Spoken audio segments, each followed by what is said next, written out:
જી આ જે ઘટના બની છે શું ઘટના બની છે એની પાછળનું કારણ શું શું કહેશો? હવે પરિચય મારો આપને આપ્યો છે, ઘટના જે બની એના વિશે વિસ્તૃત વાત આપણે કરી છે, તે છતાંય તમે પ્રશ્ન કર્યો છે તો એનો પણ હું જવાબ આપું છું. હું ડેપ્યુટી પ્રમુખ છું વસોદ તાલુકાનો, અને મને જાણકારી જે મળી એ પ્રમાણે કે 3 દિવસથી ડેપ્યુટી મામલતદાર એમડીએમના છે, ઇન્ચાર્જ પુરવઠા મામલતદાર મિશ્રા સાહેબ, જે 6 વાગે 6:30 પછી એમના ઘરે જતા હતા અને કંઈક જે હશે વાત કરતા હતા સાઈડમાં બોલાવીને, અને બીજી દિવસ એ જે વાત કરી પછી મનુભાઈને એમના છોકરા એવું કહ્યું કે એક ચિઠ્ઠી લખીને તને હું આપું છું, એ ચિઠ્ઠી તું સાચવી રાખજે, હું મળું ના મળું કે ભગવાનના ઘરે જતો રહો, પછી ચિઠ્ઠી મારી ડીએસપી ઓફિસ, કલેક્ટર ઓફિસ અને ગાંધીનગર સુધી તું પહોંચાડજે, જેથી કરીને મારા દુકાનદારોને ન્યાય મળે. દુકાનદારોના હિતમાં હું હવે કંઈક કરીશ.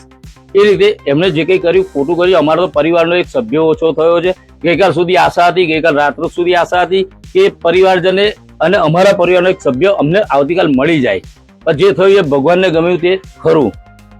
પછી સવારમાં એવું હતું કે એમના બાબાએ ને એમના વાઈફે કહ્યું કે તો 9 વાગે અમારા ઘરે આવી ગયા હતા, ફોન કર્યો કે તમે દુકાન આવો.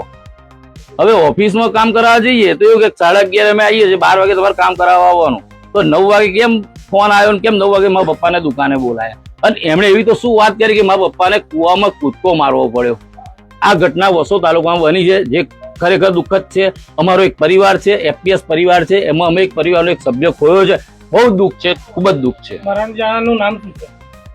મનુભાઈ રાવજીભાઈ સોલંકી. જી સાહેબ, આપનો પરિચય અને જે સમગ્ર ઘટના આખી બની છે અલિન્દ્રાની અંદર શું છે આખી વિગત જણાવો. મામલતદાર વસુ ઇન્ચાર્જ. અલિન્દ્રામાં જે દુઃખદ ઘટના થઈ છે, અલિન્દ્રાના દુકાનદારે જે સુસાઇડ અટેમ્પ્ટ કરેલું છે એના માટે ઘણું દુઃખ છે, એમના પરિવાર માટે ઘણી સહાનુભૂતિ છે. અલિન્દ્રાના જે દુકાનદાર જે છે એમને મલ્યાતજનો ચાર્જ હતો જૂન મહિનામાં મલ્યાતજમાં અનાજનો જથ્થો ગ્રામજનોને મળ્યો નથી અને સગે બગે થયો છે એવી 2 તારીખે મલ્યાતજના અરજદારોની લેખિતમાં અરજી આવી હતી 2 જુલાઈનો. એ મલ્યાતજના અરજદારોની અરજીના સંદર્ભમાં એસએકે તપાસ માટે ત્યાં ગયા હતા. અલિન્દ્રા એમનું રેગ્યુલર છે દુકાનદારનું, જ્યાં એમને આ મનુભાઈ મળ્યા હતા.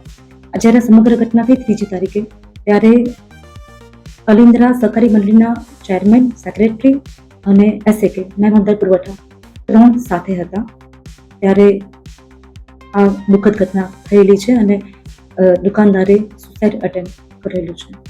એ લોકોના આક્ષેપ પણ એવા છે કે આ લોકોએ આગલા દિવસ 75,000 રૂપિયા કંઈક માંગેલા, લીધેલા, એવું કંઈક આક્ષેપ થઈ રહ્યા છે. એમાં તમે કોઈ જાણ કરી?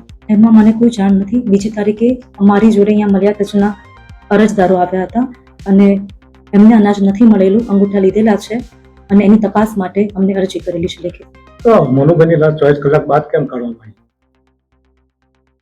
કાલે અમે સ્થળ પર જ હતા, શોધખોળ ચાલુ હતી. ફાયરની ટીમે શોધખોળ કરી. કૂવામાં આશરે 80 ફૂટથી વધારે 100 ફૂટની અરાઉન્ડ એમણે કહ્યું કે પાણી છે, અને બહોળું પાણી હતું, દૂષિત પાણી હતું. એટલે એમને ઘણા પ્રયત્નો કર્યા હતા, શોધખોળ ચાલુ રાખી હતી. મરણજાના ઘરવાળાનો આક્ષેપ છે કે તેમણે ધક્કો મારીને એમને મૃત્યુ પામ્યું છે, એવું છે. એવી કોઈ હકીકત અમારા ધ્યાનમાં નથી આવી અને પોલીસ તપાસનો વિષય છે આ.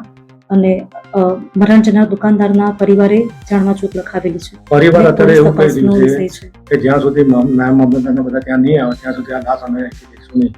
આપના દ્વારા શું કાર્યવાહી કરવાનું છે? એસએકે અત્યારે રજા ઉપર છે.